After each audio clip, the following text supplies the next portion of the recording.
Art Cooper MMA. I'm Mark Gilston. This is my friend Brandon. And I'd like to talk about Osae Komi, Judo pins. The applications are very much there for Brazilian Jiu-Jitsu as well in terms of control. And this is not something that I came up with. My old senseis emphasized this particular approach. So when we think of pinning somebody, first of all, a judo pin, my non-technical definition is the guy who's doing the pinning can get up anytime they want to. The guy who is being pinned cannot get up and must start on his back. Doesn't have to stay on his back, but he has to start on his back, and that's when the timing counts. And these days, 20 seconds of a pin and you win a match.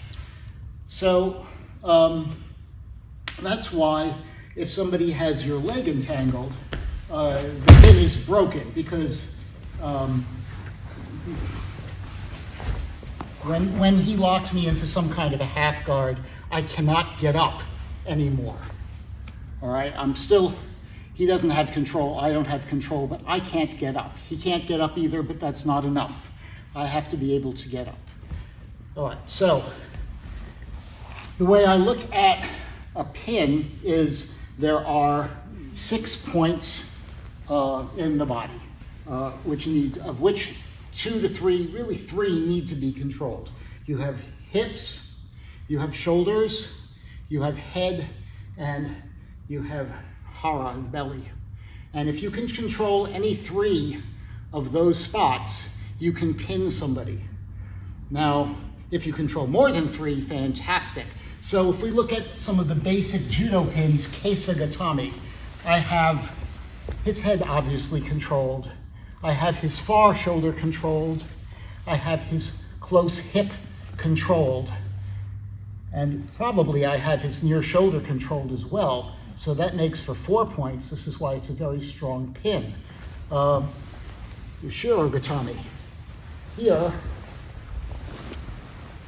obviously I have his near shoulder controlled, and I have both hips controlled. So if you start to think of it this way, some of these non-standard pins are still absolutely legitimate Osae Komi. They're very good. One I like a lot. So sometimes when you're trying to get into Keisagatami, he slips the head out.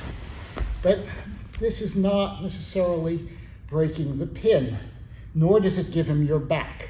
So I pull the arm, I push against the head. Now I have his head controlled, his near shoulder controlled, and his close hip. So this is still a fine pin. And because I have the hip and shoulder, really there's no way he can take my back, as long as I keep that hip contact. So it's still my control.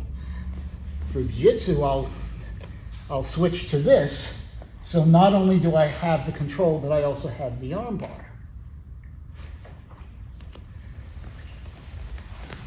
Another pin I've grown very fond of, totally off the wall in terms of standard, but it's the same idea. It's this.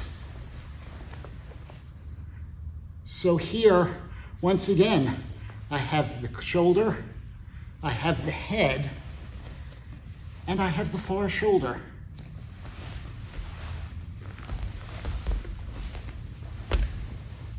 And I almost have the stomach controlled as well. It's very hard for him to lift up, try and elevate your hips. You really can't, because I'm coming forward. So when you are rolling, think about these 6 points.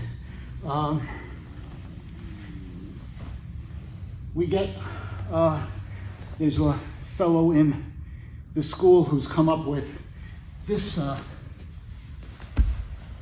pin.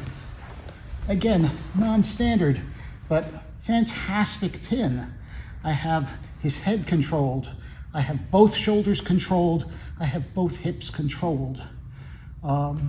Extremely difficult to deal with this because I have so many points of control.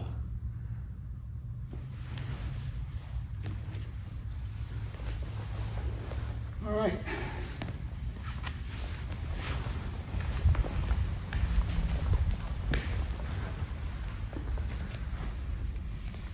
So feel free to invent your own pins if it's a kind of position that's going to work for you. So this is a conceptual video, but something really important to think about. If you've enjoyed the video, please click like and subscribe to our channel, Suryoku Zenyo, meaning maximum efficiency. If you click on the bell, you can get the videos as soon as they are posted. Thank you, Brandon. Thank you.